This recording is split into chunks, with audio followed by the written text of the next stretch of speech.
இவர் வந்துட்டு விஜய் ஆதரிக்க மாட்டேன்றார் எடப்பாடி குரூப். இவங்க என்ன சொல்றாங்க, விஜய் நம்ம ஆதரவு தரணும் அப்படின்றாங்க. எடப்பாடியை பொறுத்த வரைக்கும் என்னன்னா அது கட்சி அழிச்சிரோன்றாரு. திமுக அதிமுக கூட்டணி பேச்சுவார்த்தை நடந்துச்சு, அதனால எங்களுக்கு பிடிக்கல அப்படின்னு சொல்லி சிவி சண்முகம். ஆமா, அதையும் சொல்றாங்க. அது ஆக்சுவலா நடந்தது உண்மைதான். இல்ல தொண்டர்கள் எப்படி சார் ஏற்றுக்குவாங்கன்னு அந்த மனப்பான்மை இல்லாம எப்படி சார் திமுக அதிமுக ரொம்ப நாளா தொண்டர்களை பத்தி கவலைப்படாம தானே வந்துட்டு அதிமுக செயல்பட்டு இருக்குது. இல்ல இந்த அரசியல் வந்துட்டு ஒரு குழப்ப நிலை அப்படின்றது நம்மளுக்கு மேலேருந்து பார்த்தா தான் தெரியும். ரொம்ப நாளாவே இந்த ரப்சர் அவங்களுக்குள்ள இருக்குது. ஏற்கனவே 5 பேர் வந்துட்டு பல்வேறுபட்ட சஜஷன் எல்லாம் சொன்னாங்க. எதுவுமே எடப்பாடி தன்னிச்சையா செயல்படுறாரு அப்படின்ற குற்றச்சாட்டு அவர்கிட்ட இருக்கு. ஸோ இந்த தோல்வியை பயன்படுத்தி அவர் தூக்குறாங்க. பதவிக்காக தான் அப்படி போட்டி போடுறாங்க. அதிகாரத்துக்காக கட்சியை கைப்பற்றணுன்ற ஒரு அதிகாரம் இருக்குது, எல்லாருக்கிட்டையுமே இருக்குது. இல்லை ஒரு அரசியலில் வந்துட்டு ஜோதிடத்துக்கும் ஜோதிடர்களுக்கும் எங்கே தேவை இருக்குன்னு எனக்கு புரியலை. ஒரு சயின்டிஃபிக் டெம்பரமெண்ட்டோட ஆட்சி பண்ணணும்னு கான்ஸ்டிடியூஷன் இருக்குது. இவர் எங்கே போகிறாருன்னு பாருங்கள். செய்து ஒன்றும் அவ்வளோ பியூரான ஒரு கொள்கை ரீதியான ஒரு கட்சியெல்லாம் ஒன்றும் கிடையாது. சூழல் எப்படி வந்துட்டு இந்த வேர்டிக்ட் எப்படி முடிஞ்சிருக்குன்னு பாருங்கள். அவர் இன்னொருத்தரை சார்ந்து தான் ஆட்சி அமைக்கணும், இல்லாட்டி விட்டுட்டு வேடிக்கை பார்க்கணும்.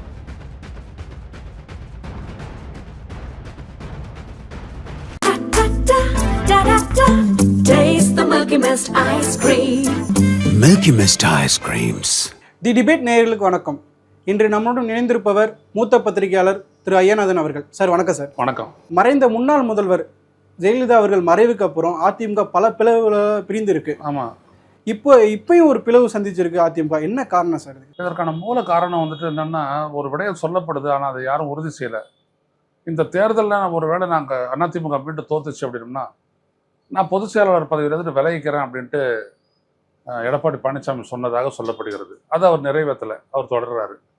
ரெண்டாவது விஷயம் வந்துட்டு இவங்க வெளிப்படையாக சொல்லக்கூடிய காரணம் என்னன்னு இன்னைக்கு சண்முகம் சொன்னதெல்லாம் தெரியும். திமுகவோட கூட்டணி சேர்ந்துட்டு அவர் ஆட்சி அமைக்கிறதா, எடப்பாடி பழனிசாமி ஆட்சி அமைக்கிறதா ஒரு ப்ரப்போசலை கொண்டு வந்தார். அது எங்களுக்கு அதிர்ச்சி அளித்தது. இது வந்துட்டு என்ன அப்படின்னோம்னா அதிமுகவையும் அதில் அடிக்கக்கூடிய ஒரு திட்டம். இது நம்மளுடைய எதிரி திமுகவோட எப்படி நம்ம சேர முடியும் அப்படின்னு சொல்லிட்டு அவங்க ஒன்று பண்ணுறாங்க. ஆக ரொம்ப நாளாகவே வந்துட்டு அந்த கட்சியில் இருக்கக்கூடிய அந்த தலைமை தொடர்பான அந்த முரண், அந்த மோதல், அந்த முட்டல் அது இன்னைக்கு வெடிச்சிருக்குது. உள்ளபடியே பார்த்தீங்க அப்படின்னா பல முடிவுகள் அவர் சொல்கிறாங்க. ஒரு இடத்துல பல முடிவுகளை நாங்கள் எடுத்திருக்க முடியும், இந்த தேர்தலை கூட ஜெயிச்சிருக்க முடியும். இது எடப்பாடி பழனிசாமியினுடைய தலைமைத்துவமும் அவர் தப்பாக வழிநடத்தி கொண்டு சென்றதனுடைய விளைவு தான் இவ்வளோ பெரிய தோல்வியை நாங்கள் சந்திச்சிருக்கிறோம் அப்படின்னு சொல்கிறாங்க. ஸோ அவங்களுக்குள்ளே ஏற்கனவே ஒரு பிணக்கு இருக்கிறது நல்லா தெரியுது. அது இன்னைக்கு வந்துட்டு வெடிச்சிருக்குது. அதில் வந்துட்டு பார்த்தீங்கன்னா இந்த சட்டமன்ற கட்சியினுடைய இதில் வந்துட்டு பார்த்தீங்க அப்படின்னா இவங்ககிட்ட 30 பேர் ஆதரவு, அவர்கிட்ட 17 பேர் ஆதரவுன்னு சொல்கிறாங்க. 2 பேருமே எடுத்துகிட்டு போயிட்டு கடிதம் கொடுத்துட்டாங்க சபாநாயகர்கிட்ட. இதில் சபாநாயகர் எப்படி முடிவு எடுக்கிறது அப்படின்றது அவர் எடுப்பாருன்னு தெரியல நம்மளுக்கு. ஏன்னா ஒரு கட்சி பிளவுபடுது அப்படின்னோம்னா எது சரியான கட்சி ஒரிஜினல் அப்படின்னு இருக்கிறது 2/3 போயிருக்கணும். அப்போ 47 2/3 அப்படின்னோம்னா பார்த்தீங்க அப்படின்னா எவ்வளோ வரும்? 45ல் 31 தொகுதியாவது இவங்ககிட்ட இருக்கணும். அவ்வளோ இல்லை. ஸோ அதனால் அவர் எப்படி முடிவெடுக்க போகிறாரு ஜேசிடி பிரபாகரன் அப்படின்னு தெரியல சபாநாயகர். இப்படி ஒரு நிலைமை இருக்குது. இன்னொன்று என்னென்னா இவங்க வந்துட்டு கட்சியினுடைய சட்டமன்ற கட்சி தலைவராக வேலுமணியை நியமித்தாலும் கூட அவங்க என்ன சொல்கிறாங்க, எங்களுடைய பொதுச் செயலாளர் இன்னமும் வந்துட்டு எடப்பாடி பழனிசாமி தான்.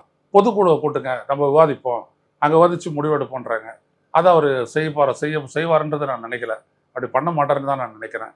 ஏன்னா அந்த பொதுக்குழுவை கூட்டினாங்கன்னா அது முதல்ல ரசபாசமாக தான் முடியும். ஏற்கனவே அந்த மாதிரி தான் ஆச்சு. ஓபிஎஸ், வைத்தியலிங்கம் இவங்களெல்லாம் வந்துட்டு அவமானப்படுத்தி அமைச்சாங்க, பாட்டெல்லாம் எடுத்து அடிச்சாங்க. ஆமாம் அப்யூஸ் பண்ணாங்க. ஸோ அதனால் அது நடக்குமான்றது தெரியல. ஆக இந்த பிளவு அப்படின்றது வந்துட்டு இன்னொன்று என்ன அப்படின்னா, இவர் வந்துட்டு விஜய் ஆதரிக்க மாட்டேன்றார் எடப்பாடி குரூப். இவங்க என்ன சொல்கிறாங்க, விஜய் நம்ம ஆதரவு தரணும் அப்படின்றாங்க. எடப்பாடியை பொறுத்த வரைக்கும் என்னன்னா அது கட்சி அழிச்சிரோன்றாரு. விஜய்க்கு ஆதரவாக போனோம் அப்படின்னோம்னா அது நம்ம கட்சி அழிச்சிரும் அப்படின்னு சொல்கிறாங்க. ஸோ இப்படிப்பட்ட ஒரு அடிப்படையில் தான் வந்துட்டு இன்றைக்கி பிளவுபட்டு இருக்கிறார். இல்லை 2021க்கு அப்புறமே பல கட்டமாக பேசப்பட்டுச்சு தேர்தல் தோல்விக்கு. 2021 தோல்வி, 2024 கூட முன்னாள் அமைச்சர்கள் 5 பேர் எடப்பாடியை சந்திச்சு நீங்கள் பதவி விளையிருங்க அப்படின்னு சொல்லப்பட்டுச்சு. ஆனால் அப்போ மறுத்தாங்க. ஆனால் இப்போ அது உண்மையான பட்சத்தில் தான் சார் இருக்குது. ஒரு கட்சியினுடைய ஒரு தோல்விக்கு ஒட்டுமொத்தமாக ஒரு தலைமையை வந்துட்டு குறை சொல்கிறது அப்படின்றது சரியில்லை. அதே நேரத்தில் எடப்பாடி மேலே குறை சொல்லலாம். ஏன்னு கேட்டிங்கன்னா, செல்வி ஜெயலலிதாவுடைய மறைவுக்கு பிறகு என்ன பண்ணுறாங்க, இவரை வந்துட்டு முதல்வராக ஆக்கினது வந்துட்டு சசிகலா நடராஜன். அவங்க சிறைக்கு போயிருந்த பட்சத்தில் அவங்கள தான் இவங்க முதல்ல தூக்குறாங்க. அதாவது வெளியில் போன ஓபிஎஸ்ஸை கொண்டு வந்துட்டு உள்ளே வச்சுக்கிட்டு ஆட்சியை காப்பாற்றிக்கிறன்ற போர்வையில் இரட்டை தலைமைன்னு சொல்லி சசிகலாவை தூக்கி வெளில போடுறாங்க. அப்புறம் அவர் என்ன பண்ணுறாரு, இவரை தூக்கி வெளில போடுறாரு. யார்? ஓபிஎஸ் தூக்கி வெளில போடுறாரு. எல்லாம் அந்த பொதுக்கூடத்தை அந்த அதிகாரத்தை வச்சுட்டு இவங்க விளையாடினாங்க. அதுக்கப்புறம் கட்சியிலேயே வந்துட்டு தனக்கு வேண்டப்பட்ட ஆட்களை எல்லா பதவியிலையும் நிரப்பிடுறாரு. அதில் என்ன ஆயிடுது அப்படின்னோம்னா, ஒரு பக்கம் சசிகலா, இன்னொரு பக்கம் ஓபிஎஸ், இன்னொரு பக்கம் தினகரன் எல்லாம் வெளியில் போயிட்டோம்னா அதிமுக அவருடைய ஸ்ட்ரென்த்து மிகப்பெரிய அளவுக்கு கீழே வந்துருச்சு. தொண்டர்களுடைய ஆதரவு வந்துட்டு ஸ்ப்ளிட் ஆயிடுது. அதான் வந்துட்டு போன முறை 7 இடத்துல டெபாசிட் எடுத்தது மக்களவை தேர்தலில். இப்போ பார்த்தீங்கன்னா 32 சட்டப்பேரவை தொகுதிகளில் அதிமுக டெபாசிட் எடுத்துருக்குது. இன்னொரு கட்சியான திமுகவுக்கு அந்த மாதிரி எந்த பிரச்சனையும் இல்லை, எல்லாம் இது பண்ணியிருக்காங்க. அப்போது பார்த்தீங்க அப்படின்னோம்னா கட்சியை வந்துட்டு நீங்கள் சீர்குலையை விட்டுட்டு அதுக்கப்புறம் நீங்கள் வந்துட்டு வெற்றியை தேடுறதுன்றது இம்பாசிபிலிட்டி. கட்சியை ஒரு கட்டுக்கோப்பாக வச்சுக்கணும். இங்கேயும் பார்த்தீங்கன்னா கலைஞர் இறந்தார். ஆனால் இறந்ததுக்கு பிற்பாடு அந்த கட்சியினுடைய தலைவராக ஸ்டாலின் ஆகிறாரு. ஆனால் ஒரு சாதாரணமும் ஏற்படலையே, ஒரு சின்ன பிணக்கு கூட ஏற்படலையே. இவங்க அந்த மாதிரி இல்லையே, எல்லாம் அடிச்சுக்கிட்டாங்க. அது காரணம் இன்னொன்று, ஜெயலலிதா அடுத்த தலைவரை வந்து அவங்க அடையாளமும் காட்டல. வாரிசுன்னு புரிஞ்சுக்கலாமா சார்? எது திமுகவில் வந்து கலைஞருக்கு அப்புறம் ஸ்டாலின் இருந்தாரு, ஒரு வாரிசு இருந்து அப்படின்னு அந்த தொண்டர்கள் எல்லாம் வாரிசுக்கு கட்டுப்படுவாங்க. இங்கே வாரிசுன்னு யாரும் இல்லை, அதனால எல்லாரும் தலைவர்கள் அப்படின்னு எடுத்துக்கலாமா சார் அதிமுக? இல்லை, அப்படி சொல்ல முடியாது. ஒருத்தர் அடையாளப்படுத்திருந்தாங்கன்னா அது வேற விஷயம். அதாவது எனக்கு பின்னாடி இவர், எனக்கு பின்னாடி இந்த கூடு, இந்த 5 பேர் அப்படின்னு ஏதாவது அடையாளப்படுத்திருந்தாங்கன்னா பரவாயில்ல. ஜெயலலிதா எதுவுமே பண்ணாது போயிட்டாங்க. ஸோ எல்லாருமே வந்துட்டு ஒரு சாதாரண நிலையில் வச்சதுனால ஒருத்தர் பேச்சு ஒருத்தர் கேட்கறதுக்கு தயங்குறாங்க, ஏற்றுக்கக்கூடிய மனநிலை இல்லை. இதுதான் ரொம்ப ரொம்ப முக்கியம். இப்போ சீனியர்னு நீங்கள் எடுத்துக்கிட்டீங்க அப்படின்னா அந்த கட்சியில் வந்துட்டு எவ்வளோ பேர் இருக்காங்க. பொன்னையன் இருக்காரு, இன்னும் பலரும் இருக்கிறாங்க, முனுசாமி இருக்கிறாரு, எல்லாமே இருக்காரு. ஆனால் எடப்பாடி தான் அந்த அம்மா எடுத்து வந்து முன்னாடி வச்சாங்க. அதுக்கு என்ன அர்த்தம்? நான் தான் அத்தாரிட்டி, நான் யாரை வந்துட்டு நியமிக்கிறேனோ அவங்க தான் முதல்வர் அப்படின்றாங்க. அவர் ஊருக்கு போயிட்டு காலை தொட்டு கூப்பிடுறாரு. அதுக்கப்புறம் என்ன ஆகுது? அவர் எல்லாரையும் தூக்குறாரு, இந்த அம்மாவையும் தூக்கி போடுறாரு. அது கேட்கறது, தட்டி கேட்கறதுக்கு ஆள் இல்லை. கட்சி அமைப்பு அதுக்கேற்ற மாதிரி பலம் வாய்ந்ததா இல்லை. அப்போ என்ன ஆகும்? கட்சி கொஞ்சம் கொஞ்சமாக அது வந்துட்டு ஒரு சிதைவுக்கு உள்ளாகுது. இப்போ பார்த்தீங்க அப்படின்னோம்னா இவர் நிறைய பரப்புரை பண்ணது அப்படின்னு பார்த்தீங்கன்னா எடப்பாடி தான் பரப்புரை பண்ணார் நிறைய. இப்போ நீங்கள் யோசிச்சு பாருங்க, இந்த தேர்தலில் அவங்க பெற்ற தோல்வி எப்படியாப்பட்டது அப்படின்ட்டு. சைதாப்பேட்டையில் வந்துட்டு கூட்டணி கட்சியான அமமுக நின்றுச்சு. அவர் முன்னாள் அமைச்சர், அவர் 17,000 மட்டும் தான் வாங்கினார். உங்களுக்கு ராயபுரத்தில் வந்துட்டு ஜெயக்குமார் நின்னார். அவர் எவ்வளோ பெரிய தலைவர். அவர் ஜெயலலிதா பீரியடில் வந்துட்டு சபாநாயகராக இருந்திருக்காரு, சட்ட அமைச்சராக இருந்திருக்காரு. அவர் அங்கே வெறும் 17,000 ஓட்டு. இது எப்படி சொல்லுவீங்க? இது இவிஎம் ஒரு பக்கம் இருக்கட்டும், எவ்வளோ தூரம் இது பெரிய ஒரு சரிவு பாருங்கள் இதெல்லாம். ஸோ இப்போ இதெல்லாம் பார்த்துட்டு கண்டுக்கிட்டு இதை அட்ரஸ் பண்ணுறது கூட அதிமுக திராணி இல்லை. 32 இடங்கள் டெபாசிட் இழப்பு, யார் யாரோ தோற்றுருக்குறாங்க. ஸோ அப்போ மிச்சம் மீதி அதிமுக காப்பாற்றணும்னா முதல்ல இவர் தூக்கணும் அப்படின்றது இயல்பாக இடக்கூடிய ஒரு உட்கட்சி குரல் தான். அதான் இப்போ இவங்களும் இது பண்ணுறாங்க. ஆனால் இது எந்த அளவுக்கு போகும், இவங்களுக்கு எந்த அளவுக்கு ஆதரவாளர்கள் நிற்பாங்கன்றது பொறுத்து தான் பார்க்கணும். இல்லை, இன்னைக்கு விஜய் வந்து சிவி சண்முகம் ஒரு வீட்டுக்கு போய் பார்த்துருக்காரு. அந்த ஆதரவு 30 எம்எல்ஏக்களும் கூட இருந்திருக்காங்க. இது எதை சார் உணர்த்துது? இல்லை, அதுக்கு ஏற்கனவே என்ன அப்படின்னம்னா விஜய் வந்துட்டு இந்த திமுக அதிமுகவுக்கு மாற்று அப்படின்னு சொல்லிட்டு அவர் வந்துட்டார். மாற்றை நீங்கள் ஏற்றுக்கிறீங்களா ஆதரிக்கிறதுக்கு? திமுக அதை செய்யலை.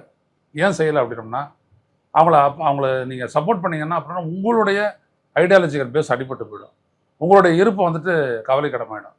ஆனால் இவங்க என்ன சொல்கிறாங்க, நாங்கள் விஜய் ஆதரிப்போன்றாங்க. அது என்ன சொல்கிறாருன்னா அது அதிமுக அழிச்சிடும் அப்படின்னு சொல்லிட்டு எடப்பாடி பழனிசாமி சொல்கிறாரு. அவர் சொல்கிறது தான் கரெக்டு. திமுக அதிமுக கூட்டணி பேச்சுவார்த்தை நடந்துச்சு, அதனால எங்களுக்கு பிடிக்கல அப்படின்னு சொல்லி சிவி சண்முகம். ஆமா, அதையும் சொல்றாங்க. அது ஆக்சுவலா நடந்தது உண்மைதான். நடந்ததெல்லாம் உண்மைதான். அதுல கொஞ்சம் மயக்கம் ஏற்பட்டுச்சு. அதுல எடப்பாடி பழனிசாமிக்கு ஒத்துக்கிட்ட மாதிரி எடப்பாடி அதுக்கப்புறம் தான் போயிட்டு ஆளுநரை சந்திக்கிறாரு.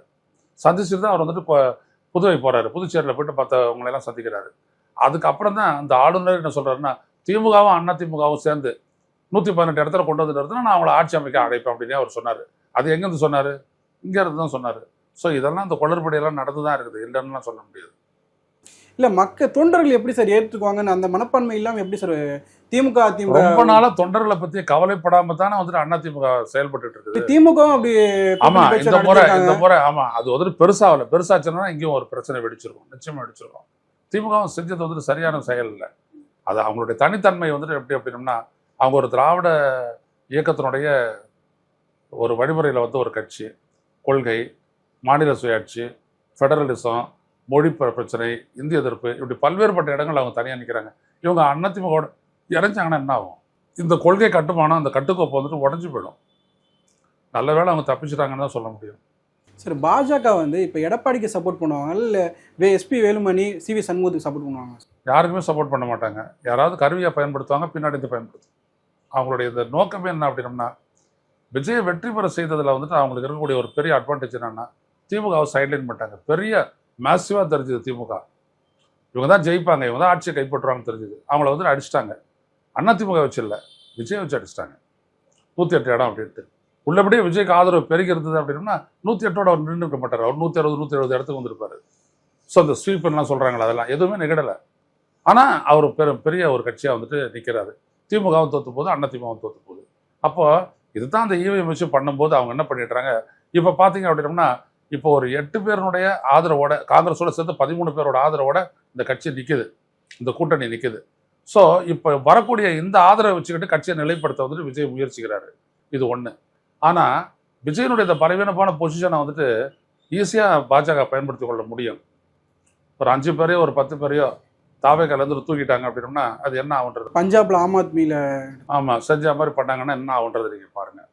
அப்போ எதுவும் சாத்தியம்தான். அப்போ என்ன பண்ணுவார் விஜய்? அப்போ என்ன பண்ணுவார்? ஒன்று, இந்த கூட்டணியினுடைய பலத்தை வச்சுக்கிட்டு, அதாவது வந்திருக்கக்கூடிய அதிமுகவினுடைய அந்த இவருடைய அணி, சண்முகத்தினுடைய அணியை வச்சுக்கிட்டு பலப்படுத்திடுவார். இல்லை அவங்களோட ஒத்து போயிடுவார், பாஜகவோட ஒத்து போயிடுவார். இதான் அதில் இருக்கக்கூடிய ஆபத்து.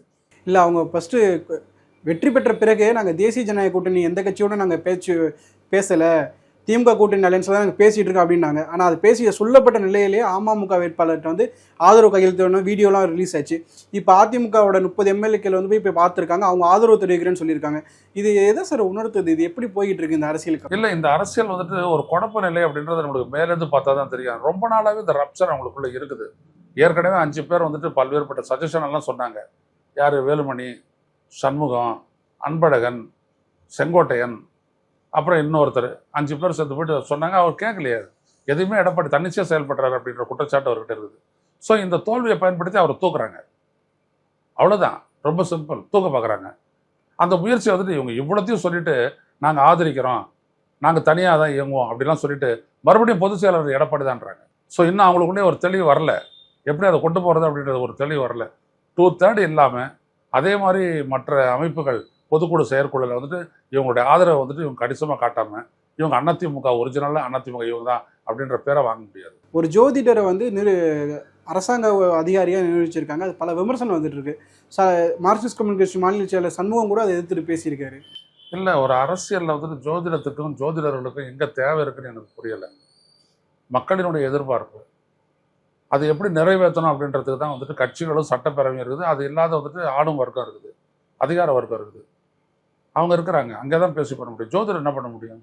இத்தனை மணிக்கு புறப்பட்டு நல்லதாகும், இத்தனை மணிக்கு வந்துரு, இப்போ அதை செய்யாது அப்படின்னா செய்யாது இருப்பீங்களா நீங்கள்? ஒரு திட்டத்தினுடைய செயலாக்கம் வந்துட்டு தேவை நிமித்தம் ஏற்படுது. அதுக்கு நிதி இருக்கும்போது அதை நடைமுறைப்படுத்த தான் வேணும். இது பண்ணிங்கன்னா நீங்கள் வந்துட்டு தோற்றுருவீங்க, இது சரியாக வராது, அந்த திசையில் நீங்கள் போகாதீங்க அப்படின்னு சொன்னால் நீங்கள் கேட்டுக்கிட்டு நீங்கள் பெசாத இருக்க வேண்டியது வரும். அது எப்படி ஒரு தலைமைத்துவமாகும்? அது எப்படி ஒரு உரிய பலனை தரும்? இதை கூட இவ்வளோதான், இப்படி தான் விஜய் செயல்படுறாரு. இதை வந்துட்டு என்னென்னா விஜய் ரசிகர்களுக்கு, அவருக்கு ஓட்டு போட்டவங்களுக்கும் ஒரு பாடம், இப்படி தான் இருப்பார் அப்படின்ட்டு. ஒரு ஜோதிடரை ஒரு அரசு ஊழியராக வச்சுக்கிட்டு பிரதமருடைய இது முதல்வருடைய ஒரு தனி செயலராக வந்துட்டு வச்சுக்கிறீங்க அப்படின்னா அதனோட அர்த்தம் என்னது? அவர் தான் என்னுடைய செயலை தீர்மானிப்பாருன்னு அர்த்தம். இது சரியானதா? அது ஒரு சயின்டிஃபிக் டெம்பரமெண்ட்டோட ஆட்சி பண்ணணும்னு கான்ஸ்டிடியூஷனில் இருக்குது. இவர் எங்கே போகிறாருன்னு பாருங்கள். ஜோதிட டெம்பரமெண்ட்டோடு இவர் பண்ண போகிறாரு. இவர் சொல்கிறதுனால தான் அவர் வெளியிலலாம் வர்றதில்லை, கேன்சல் பண்ணுறாரு சில ப்ரோக்ராம் அப்படிலாம் சொல்கிறாங்க. அப்போது இந்த ஜோதிடர் சொல்லி தான் இவர் எதாவது செய்ய போகிறாரு அப்படின்னோம்னா ஒரு எக்ஸ்ட்ரா கான்ஸ்டிடியூஷனல் அத்தாரிட்டி மாதிரி இல்லை அது. இல்லை, இது ஒரு மூட நம்பிக்கையாக வராதா சார்? பெரியாரை ஏற்றுக்கொண்டோம். 100% மூட நம்பிக்கை தான். பெரியாருடைய கடவுள் மறுப்பை மட்டும்தான் நாங்கள் ஏற்றுக்கல அப்படின்னாரு இவர். மற்றபடி இப்போ பார்த்தோம் அப்படின்னா இவர் எல்லாத்தையுமே ஏற்றுக்கிறார் போல, பிஜேபி மாதிரி. இன்னும் கொஞ்சம் நாள் திருப்பதி போயிட்டு வந்தாராலும் ஒன்றும் சொல்ல முடியாது. அப்படி தான் அவர் எல்லாம் ஒரு தலங்கள்லாம் போயிட்டு வர்றாரு. இவ்வளோ தான் அவருடைய அரசியல். ஒருத்தருக்கு வந்துட்டு அறியாமை இருந்ததுன்னு வச்சுக்கோங்க, அவன் இந்த மாதிரி ஜோதிடத்தை நாடுறது, கோயிலுக்கு போகிறது, பரிகாரம் பண்ணுறது, இதெல்லாம் பண்ணிகிட்டு இருப்பாங்க. இதுதான் அவர் விஜயம் பண்ணுறாரு. விஜயம் உள்ள சவால்களை நீங்கள் எதை சார் பார்க்குறீங்க? அவரே சவால், இது ஒரு சவால். அவர் வாயில் என்னதான் சொன்னாரோ, என்னென்ன வாக்குறுதியெல்லாம் கொடுத்தாரோ அதெல்லாம் அவருக்கு சவால். அதனால் நிறைய வாக்குறுதிகளை கொடுத்துருக்காரு, பல வாக்குறுதிகள். அது போதுமான நிதி சுமை இருக்கு இல்லைன்றாங்க. 10 லட்சம் கோடி கடனில் இருக்குன்றாங்க. அதை அவர் செயல்படுத்த முடியுமா சார்? இதுக்கு முன்னாடி இருந்த ஆட்சி என்ன சொல்லிச்சு? 5 லட்சம் கோடி கடனை விட்டு போயிட்டாங்கன்னு. இப்போ என்ன சொல்கிறீங்க? 10 லட்சம் கோடின்றாங்க. நீங்கள் முடிச்சுட்டு போகும்போது என்ன, 12 லட்சம் கோடின்னு வச்சுக்கோங்க கடன். கடன் இருக்கத்தான் செய்யும். நான் என்ன சொல்ல வரேன்னா, என்ன திட்டங்கள் தீட்டப்பட்டது, எவ்வளோ பொருளாதார வளர்ச்சி ஏற்பட்டிருக்குது, எவ்வளோ பேர் வறுமை கோட்டுக்கு கீழே மீட்கப்பட்டிருக்காங்க, இதெல்லாம் தான் முக்கியம். கடன் வாங்குறதுக்கு ஒரு அளவு வந்துட்டு இருக்குது. ஒரு பட்ஜெட்டில் இருக்கக்கூடிய டெபிசிட் எவ்வளவு அப்படின்றது ஒரு அளவு வச்சுக்கிட்டு அதுக்கேற்ற மாதிரி கடன் வாங்கக்கூடிய அந்த பர்மிஷனை வந்துட்டு கொடுக்குது ஆர்பிஐ. சரிதானா? அப்போது இதை இவங்க எப்படி சொன்னார் வந்த உடனே 10 லட்ச ரூபா கடன் இருக்குது, கஜானாவே காலி ஆகி போச்சு அப்படின்ட்டு. அப்படிலாம் இல்லை. கடைசியாக இந்த அரசு ஒரு விரிவான ஒரு பட்ஜெட்டை போட்டுட்டு தான் வெளில போயிருக்குது. இப்போ ஆகக்கூடிய செலவுகள் அனைத்தும் அந்த பட்ஜெட்டு படி ஒதுக்கீடு செய்யப்பட்டவை தான்.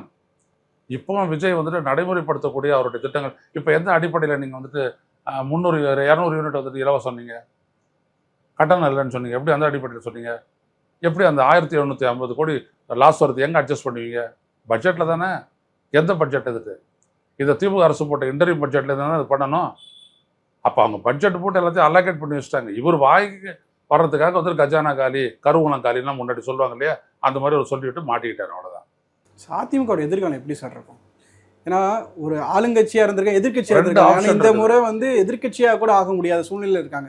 2026 அவங்க எதிர்கட்சியா கூட இல்லை. அவங்க 2 ஆப்ஷன் இருக்குது அவங்களுக்கு. ஒன்று, பிரிஞ்சு போனவங்களை எல்லாம் வந்துட்டு திரட்டி ஒரு கட்சியாக மறுபடியும் வந்துட்டு ஒரு பலம் வாய்ந்த சக்தியாக எமர்ஜ் ஆகுறது. இல்லை நடக்கிறது நடக்கட்டும்னு ஆளாலும் அவங்க தன்முனைப்போடு அவங்க நடந்துக்கிட்டு கட்சியை அழிக்கிறது. 2ல் 1 ஆகிடும். இன்னொன்று, ஒரு கட்சி அழியறதுக்கு இன்னொரு கட்சி காரணமாக இருக்கவே இருக்காது. ஆனால் ஒரு கட்சி அழியும் போது இன்னொரு கட்சி அதுக்கு மேலே மாற்ற தோன்றும். இந்த இடத்துல அப்படி தான் தாவேக்கா வந்திருக்கிறதா நான் நினைக்கிறேன். சார், நீங்கள் பல வருடங்களாக அரசியலை பார்க்குறீங்க, தமிழ்நாட்டு அரசியலை. அதிமுக திமுகன்றது இப்போ தாவேக்கான்னு ஒன்று 3வது வந்துட்டாங்க. இப்போ 3 கட்சியுமே போட்டியாக இருக்குமா, இல்லை அது திமுக தாவேக்கான் தான் களம் இருக்கும்? அது இப்போ போகிற வழியில் இருக்குது. இப்போ விஜய் எப்படி அவர் செயல்படுத்துகிறாரு, அவருடைய திட்டங்களை செயல்படுத்துகிறாரு அப்படின்றத பார்த்து அதுக்கு மக்கள் சக்தி அதிகமாச்சு அப்படின்னோம்னா அப்போ மக்கள் சக்தியை பிரதானமாக பெறக்கூடிய 2 கட்சிகளுக்கு இடையிலான போட்டியாக தான் இருக்கும். திமுக என்ன செய்யுதுன்னு பார்க்கணும், அண்ணா திமுக என்ன செய்கிறாங்கன்றதை பார்க்கணும். பார்த்துட்டு தான் அதை சொல்ல முடியும். இப்போதுலேருந்து எதுவும் சொல்ல முடியாது. சார், காங்கிரஸ் செய்தது துரோகம்னு சொல்லி விமர்சிச்சுக்கிட்டு இருக்காங்க. திமுக கூட்டணியில் வெற்றி பெற்று மற்ற கூட்டணி கட்சிக்குள்ள ஸ்டாலின் அவர்கள்ட்ட சொல்லிட்டு போனாங்க. காங்கிரஸ் வந்து எங்கிட்ட வெற்றி பெற்று எங்கிட்ட வந்து ஒரு மரியாதை நிமித்தம் கூட சொல்லலை, வந்து சொல்லாமல் கூட்டணி அமைச்சிட்டாங்க அப்படின்னு சொல்கிறாங்க. காங்கிரஸோட தமிழ்நாட்டில் ரோல் எப்படி சார் இருக்கு? காங்கிரஸ் தமிழ்நாட்டில் ஒரு ரோலே ப்ளே பண்ணலை, அதான் உண்மை. நீங்கள் 21லேருந்து 26 வரைக்கும் அந்த 5 ஆண்டு காலத்தை எடுத்துங்க. எந்த மக்கள் இயக்கத்தை நடத்துனாங்க, எந்த மக்களுக்காக போராட்டம் நடத்துனாங்க, என்ன கோரிக்கையை வச்சுட்டு என்ன பேசுனாங்க சட்டப்பேரவையில்? ஒன்றுமே கிடையாது. ஆனால் தேர்தல் அறிவித்த உடனே 28 சீட்டு 42 சீட்டு வேணும் அப்படின்னு சொல்லிட்டு கேட்டாங்க. அது தவிர வேறு எதுவுமே இல்லை. அவங்கள கழட்டி விட்டுட்டு இருக்கலாம் ஸ்டாலின், ஒன்றுமே இருக்காது. ஏன்னா அவங்களுக்கு எந்த செல்வாக்குமே கிடையாது. அது 2011 நிரூபணம் ஆகிப்போச்சு. 2014 அவங்க டெபாசிட் இழந்தாங்க. 38 தொகுதியில் டெபாசிட் இழந்தாங்க மக்களவை தேர்தலில். அதுக்கப்புறமா அவங்கள கூப்பிட்டு அவங்களுக்கு ஒரு 45 சீட்டு கொடுக்கறது, 30 சீட்டு கொடுக்குறது அப்படின்ட்டு இவங்க தான் வளர்த்து விட்டாங்க. ஸோ அவங்க வந்துட்டு எந்த விதமான அடிப்படை இல்லாத நாங்கள் அந்தாண்ட போய்டுவோம் இந்தாண்ட போய்டுவோம்னு பூச்சாண்டி காட்டினாங்க. அவங்கள விட்டுருந்தோம்னா ஒன்றுமே ஆயிருக்காது. என்ன சொல்லியிருப்பாங்க, ஒருவேளை அவங்க கூட இருந்தாங்கன்னா ஒரு 10 சீட்டு ஜெயிச்சுட்டு எங்களால் தான் தாவேக்கு ஆட்சியை பிடிச்சதுன்னு சொல்லுவாங்க. சொல்லுவாங்களா சொல்ல மாட்டாங்களா? அவ்வளோதான். நல்ல வேளை விஜய்க்கு அப்படி ஒரு நெருக்கடி ஏற்படல. அவர் தனியாக நின்று வந்துட்டார். ஏதோ ஒரு வழியில் வந்துட்டார். ஸோ காங்கிரஸ்ன்ற ஒரு கட்சியை தவிர்த்துட்டு இந்திய அளவில் மாநில கட்சிகள்லாம் ஒரு சேர ஒரு தனி அமைப்பை ஏற்படுத்தி இந்த நாட்டை உண்மையான கூட்டாட்சியை ஆக்கிறதுக்கு, இந்த நாட்டில் உள்ளபடியான சுயாட்சியை ஏற்படுத்துவதற்கு, இந்த நாட்டில் மொழிவழி தேசிய இனங்கள் அதங்களோட மாநிலத்தினுடைய வளர்ச்சியை பார்த்துக்கணும் அப்படின்னா தனித்த ஒரு அணிதான் தேவையை ஒழிய அதில் பாஜகவோ காங்கிரஸோ இருக்கக்கூடாது. அந்த தவறு மறுபடியும் திமுக செய்யக்கூடாது. சார், அதிமுக செய்த தவறுன்னு நீங்கள் எதை சார் பார்க்குறீங்க? முதல்ல அவங்களுடைய கட்சியை அவங்களே அழிச்சுக்கிட்டது.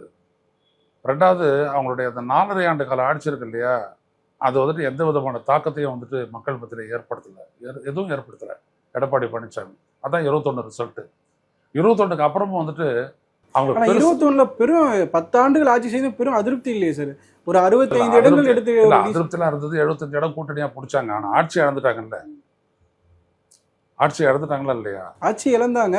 ஆனா ஒரு பெரிய அதிருப்தின்னு சொல்ல முடியாதுல்ல சார். 65 இடங்கள் எடுத்தாங்க தனிச்சியா. கூட்டணியோட சேர்த்து ஒரு 75 இடத்துக்கிட்ட எடுத்தாங்க. ஒரு பலமா இருந்ததுன்னா இந்த முறை நிறைய ஜெயிச்சிருக்கணுமே. இந்த முறை அதையா 40 இடம் குறைஞ்சிச்சு. அது நீங்க பார்க்கணும். அப்போ என்ன அப்படின்னம்னா, இது தலைமைத்துவம் இல்லை, தலைமை இல்லை. நீங்க எல்லாரையும் தூக்கிட்டு உங்களை எஸ்டாப்ளிஷ் பண்ண பார்த்துக்கிட்டாரு அவர் எடப்பாடி பழனிசாமி. அதிலிருந்து வரக்கூடிய வேணை தான் இது எவ்வளோ பெரிய அளவுக்கு பலவீனமாச்சு. இப்போ இந்த பலவீனத்தை எப்படி நீங்கள் வந்து சரி கட்டுவீங்க? இப்போ இன்னொரு பிளவு ஒன்று ஏற்பட்டு போச்சு. நீங்கள்லாம் எப்படி ஒன்றா சேருவீங்க? சேர முடியாது. அப்போ இந்த கட்சியை யார் காப்பாற்றுறது? வெளியில தான் நம்ம பேசுறதுனால ஒன்றும் ஆகிடாது. அது கட்சிக்குள்ளே வந்துட்டு ஒன்றும் ஆகணுன்ற எண்ணமே இல்லை, யாருக்குமே இல்லை. அப்போ என்ன ஆகும்? அந்த கட்சி இயல்பாக இன்னும் பலவீனப்பட்டு தான் போகும். பதவிக்காக தான் அப்படி போட்டி போடுறாங்களா சார்? அதிகாரத்துக்காக. கட்சியை கைப்பற்றணுன்ற ஒரு அதிகாரம் இருக்குது, எல்லாருக்கிட்டையுமே இருக்குது. முதல்ல அவர் எடப்பாடி கிட்ட இருந்தது, தூக்குனாரு. ஓ பன்னீர்செல்வம் கிட்ட இருந்தது, அவர் விலகினார். அதுக்கப்புறம் இவர் 2 பேரும் சேர்ந்தாங்க, சசிகலாவை தூக்குனாங்க. அதுக்கப்புறம் இவர் என்ன பண்ணார்? இரட்டை தலைமையில் இருந்துட்டு ஒரு தலைமையை தூக்கி வெளில போட்டார். அதுக்கப்புறம் என்னாச்சு? தினகரனை வெளில போனார். இப்படி எல்லாமே போயிட்டு சதஞ்சு போயிட்டு நிற்கக்கூடிய இடத்துல என்ன பண்ண முடியும்? தினகரன் சார்பாக ஒருத்தர் ஜெயிச்சார், பவர்ஃபுல்லான தொகுதி இது மன்னார்குடி. டிஆர்பி ராஜா தோற்கடிச்சு வந்தார். அவரே கட்சியில் நிற்கலையே. அப்போ எதிர்காலம் தேடி அவர் வேற எங்கேயும் போயிட்டார் அவர். அப்போ எப்படி நம்ம பாட்டுக்கு ஊடகவியலாளர்கள் வந்துட்டு என்ன ஆகும் திமுக, என்ன ஆகும் அதிமுக, என்ன ஆகும் அதிமுக, இருக்குமா போயிடுமான்னு நம்ம எப்படி முடிவெடுக்க முடியும்? யாருமே அந்த இடத்துல நம்பிக்கையோட செயல்படலையா அவங்க? இல்லையா? ஒரு தோத்துட்டோம், பொறுப்போட உட்காந்து எல்லாரும் பேசுவோம் அப்படின்ற எண்ணமே இல்லையே. இன்னும் பல மக்கள் வந்து ரெட்டலைக்கு தான் ஓட்டு போடுன்னு பல மக்கள் இருக்கிறாங்க ஐயா. குறைஞ்சிடுச்சா இல்லையா? 49 லட்சம் ஓட்டுகளை வந்துட்டு இழந்திருக்கிறாங்க. யார்? அதிமுக. 55 லட்சம் ஓட்டை இழந்திருக்குது திமுக. அப்போ நீங்கள் எவ்வளோ உங்களுக்கு சுய பரிசோதனை பண்ண வேண்டிய ஒரு கட்டாயம் இருக்குது அப்படின்றத நீங்கள் பாருங்கள். ஆனால் அப்படிலாம் எதுவுமே நிகழலை. நீ முதல்ல பதவி விலகு அப்படி சொல்லிட்டு இவங்க சொல்கிறாங்க. இதெல்லாம் வந்துட்டு எப்படி வந்துட்டு ஒரு அந்த கோர் இஷ்யூவை வந்துட்டு அட்ரஸ் பண்ணுறதா ஆகும்? அந்த கட்சி ஒரு பெரிய சிக்கலை எதிர்நோக்கி இருக்குது. அந்த சிக்கல் இது தான் அப்படின்னு அடையாளப்படுத்துறியா? நாங்கள் எல்லாம் தோல்விக்கு நாங்கள் எல்லாரும் தான் காரணம்ன்றீங்க. எல்லாரும் காரணம்னா ஏன் பிரியறீங்க? எல்லாரும் தானே காரணம். என்னென்ன காரணம் அப்படின்னு நீங்கள் பார்க்கணும். மறுபடியும் நீங்கள் வந்துட்டு அவர் தான் பொதுச் செயலாளர்ன்றீங்க, அவர் தான் பொதுக்குழு கூட்டணுன்றீங்க. எங்கேருந்து உங்களுடைய அந்த பலவீனங்களை எல்லாம் அட்ரஸ் பண்ணுவீங்க? வாய்ப்பே இல்லை. நம்ம இதை வந்து இதுக்கு மேலே ஒன்றுமே அவங்கள்ட்ட சொல்ல முடியாது. நான் ரொம்ப முன்னாடியே சொன்னது, வேற ஒரு கட்சி வந்துச்சுன்னா இவங்க அடிபடுவாங்கன்ட்டு. அதான் நீங்கள் நிகழ்ந்துருக்குது. திமுக நின்றுடும், ஏன்னா அது ஒரு கொள்கை அடித்தளம் இருக்குது. அதிமுக அப்படி இல்லை. அது ரொம்ப பெரிய பிரச்சனை. திமுக ஒரு தலைமைத்துவம் இருக்குது, ஸ்டாலின். இங்கே அது இல்லை. முதலமைச்சர் விஜய் அவர்கள் வந்து பதவியேற்றதுக்கு அப்புறம் வந்து முன்னாள் முதலமைச்சர் ஸ்டாலினை பார்த்தாரு, மதிமுக தலைவர் வைகோ, அன்புமணி, அவங்க எல்லா தலைவர்களையும் பார்த்தாரு, திருமாவளவன் கூட பார்த்தாரு. இது எதை சார் உணர்த்துது? அரசியல் எப்படி சார் போய்கிட்டு இருக்கு? இல்லை, அவருடைய இது வந்துட்டு அவர் எதிர்பாராத ஒரு வெற்றி அவருக்கு. இதான் 108 அப்படின்னு எதிர்பாராத ஒரு வெற்றி அது.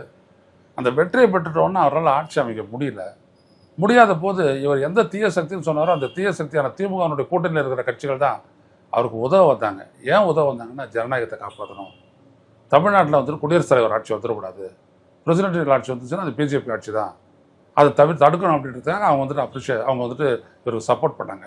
அதான் அந்த காங்கிரஸ் அல்லாத மற்ற 8 எம்எல்ஏக்கள், முஸ்லீம் லீக், சிபிஎம், சிபிஎம், அவங்க 2 பேர் 8 பேர் பண்ணிட்டாங்க. ஸோ இதை தக்க வைக்கணும், இந்த கூட்டணி தொடரணும் அப்படின்னோம்னா அவருக்கு ஒரு இணக்கப்பாடு தேவைப்பட்டுச்சு திமுகவோட. ஸோ அவர் ஸ்டாலினை போய் பார்க்குறாரு. ஏன்னா அங்கேருந்து அவர் பிடுங்கி விட்டார் அப்படின்னா இது முடிஞ்சு போயிடும். ஸோ அதனால் அவர் என்ன பண்ணுறாருன்னா, ஒரு 6 மாதத்துக்கு நான் உங்களை தொந்தரவு பண்ண மாட்டேன்னா இல்லையா, அதையே வந்துட்டு அவர் எடுத்துக்கிட்டு போய் அவரை பார்த்து நன்றி தெரிவித்து ஒரு சால்வை போட்டு அவர் என்ன பண்ணுறாரு, தன்னுடைய ஆட்சியை காப்பாற்றிக்கிறதுக்கு உங்களுடைய துணை வேணுன்றதை சொல்லாமல் சொல்லிட்டாரு. அவ்வளோதான். அதுக்கப்புறம் மற்றவங்களெல்லாம் சந்தித்தது, ஏன்னா அவரை சந்தித்தது ஒரு குறிப்பிட்ட தனது ஆட்சியை காப்பாற்றிக்க தான் அப்படின்றது வெளியில் பெருசாக பேசப்படக்கூடாதுன்றதாங்க அவர் வரிசையாக ஆரம்பித்து எல்லாரையும் சந்திக்க ஆரம்பிச்சிட்டாரு. வைகோ ஒன்றும் ஆதரிக்கலை, வைகோ போய்ட்டு அவர் பார்க்குறாரு. புரியுதுங்களா? இப்போ திருமாவளவனு ஒரு இன்னைக்கு போய் பார்த்துருக்காரு, ரைட்டு. சீமான் எதுக்கு போய் பார்த்தாரு? அப்போது என்ன அப்படின்னோம்னா, அவர் ஏதோ ஒரு காரணத்தை உள்ளே வச்சுக்கிட்டு எல்லாத்தையும் பார்க்குற மாதிரி எல்லாருக்கிட்டையும் மரியாதை அன்புமணி அவர்களையும் பார்க்குறாரு. அன்புமணி என்ன கேட்டார் இவர்கிட்ட? என்னுடைய மனைவிக்கு வந்துட்டு துணை முதலமைச்சர் பதவி ஒன்று கேட்டார். ஆனால் அங்கே என்ன ஆச்சு? அங்கேருந்து மேலேருந்து என்ன சொல்லி பேசப்பட்டுச்சா? பாமக பேசப்பட்டுச்சு. அங்கே என்ன சொல்லிட்டாங்கன்னா, என்டிஏ வந்துட்டு விஜயை வந்துட்டு எந்த இடத்துலையும் அவருக்கு ஆதரவு கொடுக்கக்கூடாதுட்டாங்க. உடனே ஒரு விலைக்கிட்டாரு, அவங்களுக்கு கொடுக்கறதால முடிஞ்சு போச்சு. ஸோ விஜய் வந்துட்டு ஒரு விஷயத்தில் தெளிவாக இருக்காரு, என்டிஏ தான், திமுக சொன்னது தான் இப்போ மறுபடியும் அவங்க பாஜக கூட்டணிக்கு எதிரானவர்களை மட்டும்தான் வச்சுக்கிட்டு தன்னோட கட்சியினுடைய ஆட்சியை காப்பாற்றிக்க முடியும் அப்படின்றத அவர் தெளிவாயிட்டார். அதனால தான் இந்த மாதிரி ஒரு சந்திப்பு. ஆனால் மன்னார்குடி எம்எல்ஏட்ட வந்து பேரம் பேசப்பட்டுச்சு அப்படின்னு செய்திகள் வந்துச்சு, வீடியோ கூட வந்துச்சு சார். அதை தான் இன்றைக்கி அவர் சொல்கிறார். இதெல்லாம் வந்துட்டு நான் எவ்வளோ பயணம் பண்ணேன், எதுக்கோ நான் கையெழுத்து போட்டால் அது இதுக்கு தான் அப்படின்னு சொல்லிட்டு இவங்களாம் காட்டுறாங்க, உண்மை அது கிடையாது அப்படின்ட்டு அவர் சொன்னார். இப்போ அவர் அமமுகலேருந்து விலகிட்டாரு, ஆதரவு தெரிவிச்சிருக்காரு. ஆமாம், அதுதான் அவருக்கும் தினகரனுக்கும் பண்ண முட்டலே. இவர் ஆதரிக்கலான்றாரு, ஒரு வேணான்றாரு. அப்போது குதிரை பேரம் நடந்ததா சொன்னது பொய் தானே. அவரே தானே வந்துட்டு வெளில வந்துட்டு சொல்கிறாரு. அப்போ வந்துட்டு குதிரை பேரமும் கிடையாது, ஒரு புடலங்க. ரெண்டாவது அந்த ஒரு சீட்டை நம்பி ஒன்று விஜய் வந்துட்டு பெரும்பான்மையை நிரூபிக்க போகிறதில்ல. ஏற்கனவே வந்துட்டாங்க, 120 வந்துட்டாங்க, அதனால் தேவையில்லை. சார் இது ஒன்று பேசப்படுது. இப்போ கூட்டணி கட்சியை தாவேக்கு ஆதரவு வச்சுங்க எல்லாருமே திமுக கூட்டணி இருந்தாங்க. இப்போ ஸ்டாலின் திடீர்னு கூட்டணி வந்து விலகிக்குங்க அப்படின்னு சொன்னால் கூட அந்த கூட்டணி கட்சிக்காரங்க எல்லாம் வாபஸ் வாங்கிக்குவாங்க. அப்போ திரும்படியும் வந்து தர்ம சங்கடம் ஏற்படும் தாவேக்கு அப்படின்னு சொல்கிறாங்க. இல்லை, அது எந்த அடிப்படையில் ஏற்படும்? அவங்களுடைய கொள்கைக்கு எதிராக அந்த பாஜக அரசு, இந்திய ஒன்றிய பாஜக அரசு வந்துட்டு திணிச்சுதுன்னு வச்சுக்கோங்க, அதை ஒரு எதிர்க்காம ஏற்றுக்கிட்டாருன்னு வச்சுக்கோங்க, அப்போ தான் அந்த பிரச்சனை வரும், இல்லாட்டி வராது. இப்போ அதிமுக இல்லாமல் திமுகவினுடைய கூட்டணி கட்சிகளாக இருக்கிறவங்க இவருக்கு ஆதரவு தெரிவிக்கிறது சேஃப் தான். ஏன்னா அவங்க வந்துட்டு பிஜேபினால கட்டுப்படுத்தப்படக்கூடியவங்க கிடையாது. அதிமுக அப்படி தான், பிஜேபியால் கட்டுப்படுத்த முடியும். அது சண்முகமாக இருந்தாலும் சரி, வேலுமணியாக இருந்தாலும் சரி, அவங்க கட்டுப்படுத்துவாங்க. ஆனால் இவங்களை கட்டுப்படுத்த முடியாது. ஆனால் இவங்க கொள்கை பூர்வமாக ஆட்சிக்கு வெளியிலேருந்து ஆதரவு தரேன்னு அவங்க சொல்லியிருக்கிறாங்க. ஸோ இவர் கொள்கையிலேருந்து தடம் புரளாக இருந்தாருன்னா அது வரைக்கும் அது சேஃபு. தடம் புரளாருன்னா சந்திக்க வேண்டியது தான் அவனுடைய. இல்லை, இதுக்கு முன்னாடி அதிமுக அந்த சிவி சண்முகம் வேலுமணி டீம்கிட்ட பேசப்பட்டுச்சு. அப்போ அமைச்சர்கள் பதவி கேட்டாங்க, 5 அமைச்சர்கள் கேட்டாங்க. அதனால வந்து கம்யூனிஸ்ட் ஆதரவு விசிக்கு ஆதரவு பெற்றாங்கன்னு ஒரு கருத்து நிலவுது சார். இல்லை, நடந்திருக்கலாம், நம்மளுக்கு தெரியாது, வெளிப்படையாக சொல்லலை. நான் பார்த்த வரைக்கும் விஜய் வந்துட்டு இவங்களோட மட்டும்தான் இப்போ பேசிக்கிட்டு இருந்தார். ஒன்று ஒன்றா முதல்ல கம்யூனிஸ்டுகள், அப்புறம் விடுதலை சிறுத்தைகள், அப்புறம் இந்திய யூனியன் முஸ்லீம் லீக், இவங்கெல்லாம் வந்துட்டு ஸ்டாலினோட கலந்து பேசிட்டு வந்துட்டு அப்புறம் இந்த சொன்னாங்க. இவர் காதர் மொய்தீன் அவர்கள் நாங்கள் ஸ்டாலின்கிட்ட கேட்டு சொல்கிறோன்னு. ஆமாம், கேட்டே சொல்கிறேன்னு சொன்னாங்க. ஸோ அப்படிப்பட்ட ஒரு இதுதான். அதனால் இப்போ என்ன அப்படின்னோம்னா, விஜய் எந்த கட்சியை தீய சக்தின்னு சொன்னாரோ அவருடைய துணையோட தான் இந்த தூய சக்தியினுடைய ஆட்சிக்கு நடந்துகிட்டு இருக்குது. ஸோ இதை அவர் டிஸ்டர்ப் பண்ணாத பார்த்துக்கிறணும். ரெண்டாவது, அவங்களுடைய அந்த 30 பேர் ஆதரவு தெரிவித்தாங்கன்னா என்ன ஆகும் அப்படின்னா, அதை ஒரு பஃபராக தான் விஜய் பயன்படுத்துவார். ஏன்னா அவங்க எந்த நேரமும் எது வேணாலும் மாற்றலாம். பெரிய ஸ்ட்ரென்த் அது 30 மேல்ன்றது பெரிய ஸ்ட்ரென்த். அது நாளைக்கு அவங்க வச்சுட்டு உருட்டி பரட்டலாம். அதனால் இவங்க தான் சேஃபு, இந்த 2 பேர் இருக்கிறதுல. ரெண்டாவது, விஜய் என்ன செய்வார், நான் என்ன எதிர்பார்க்குறேன் அப்படின்னா, நாளைக்கு வந்துட்டு அந்த நம்பிக்கை வாக்கெடுப்பு ஜெயிச்சிட்ட உடனே அது கிட்டத்தட்ட அவர் ஜெயிச்சிருவார், உண்மைதான். ஏன்னா இவங்க ஆதரிக்கிறதாகவும் சொல்லிட்டாங்க, அவர் எதிர்த்து போடுறதாகவும் சொல்லிட்டாரு யார், எடப்பாடி பழனிசாமி. ஸோ அது முடிஞ்சிருது. அப்போ அதுக்கப்புறம் என்ன பண்ணுவார், இந்த கட்சிகள்லாம் ஆதரவு கொடுக்குற கட்சிகள்லாம் மந்திரி சபையில் சேருங்கன்னு. அப்போ அவங்க மறுபடியும் போட்டு ஸ்டாலினோட பேசிட்டு நாங்கள் சேர்த்துக்கிறோம் அப்படின்னு சொல்லலாம், மந்திரி சபையிலும் சேரும். இதுவே பெரிய முரண். அவங்க தாவிக்கு ஆட்சிக்கு வந்தது திமுக வேணாம் அதிமுக வேணான்னு வந்தாங்க, மக்கள் அதுக்கு தான் ஆதரவளிச்சாங்க.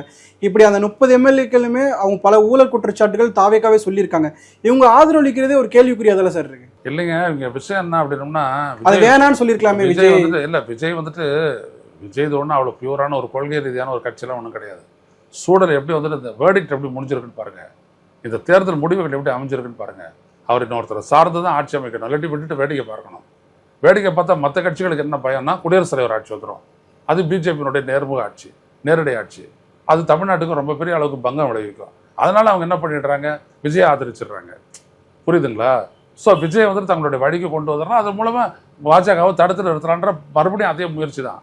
அதனால் நாளைக்கு வந்துட்டு அது முரண் ஆகாது. மந்திரி சபையில் சேர்த்து அதை ஸ்ட்ரெங்தன் பண்ணாருன்னா முரண் ஆகாது. ஓகே சார், நன்றி சார். நன்றி.